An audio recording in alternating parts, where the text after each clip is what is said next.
এই সাংবাদিক কি করছে?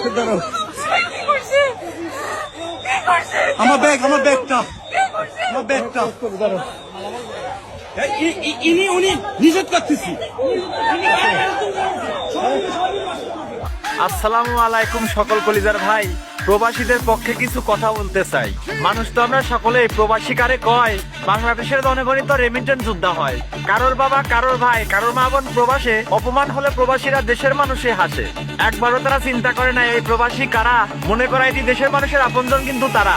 দেশের মানুষের কিছু হলে প্রবাসীর মাথা নষ্ট। প্রবাসীর বিপদে দেশের মানুষের লাগে না কোনো কষ্ট। চাইতো যদি প্রবাসীর ভালো দেশের জনগণ, প্রবাসীর বিপদে দেশের মানুষ করতো আন্দোলন। প্রবাসী যখন এয়ারপোর্টে অপমানিত হয়, রুখে দাঁড়ানোর মতো মানুষ দেশে একটাও নাই। নিজের জীবন বাজি রেখে প্রবাসী করে কাম, সেই প্রবাসী এয়ারপোর্টে নাই তো কোনো দাম। পরিবার আর দেশের জন্য রেমিটেন্স পাঠায় দেশে, ওই প্রবাসী এয়ারপোর্টে অপদস্থ হয় শেষে। এয়ারপোর্টে লাগে চুরি, জিনিসপত্র নাই, চতুর্দিকে হ্যারাসমেন্টের শিকার তারা হয়। প্রবাসীর টাকা ঘোরায় দেশের অর্থনীতির চাকা, ওই প্রবাসীর সম্মানের দিক একেবারেই ফাঁকা। যাদের জন্য দেশটা সচল হয়ে থাকে ভাই, তাদের আজকে এয়ারপোর্টে কোনো মূল্য নাই। কোন প্রবাসী এয়ারপোর্টে করে যদি ভুল, আইনের হাতে তুলে দাও তাকে না সিরিয়া চুল। হয়তো অপরাধ করেছিল, সবাই মেনে নিল, তার জন্য তো এয়ারপোর্টে আইনি ব্যবস্থা ছিল।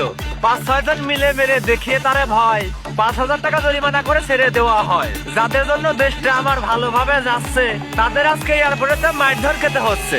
1.5 কোটি প্রবাসী যদি একবার খেপে যায়, তাহলে কিন্তু অবস্থা খারাপ, দেশ যাবে গোল্লাই। এসব কিছু দেখেও যদি সরকার থাকে অন্ধ, তাহলে এবার সকল প্রবাসী রেমিটেন্স করবে বন্ধ।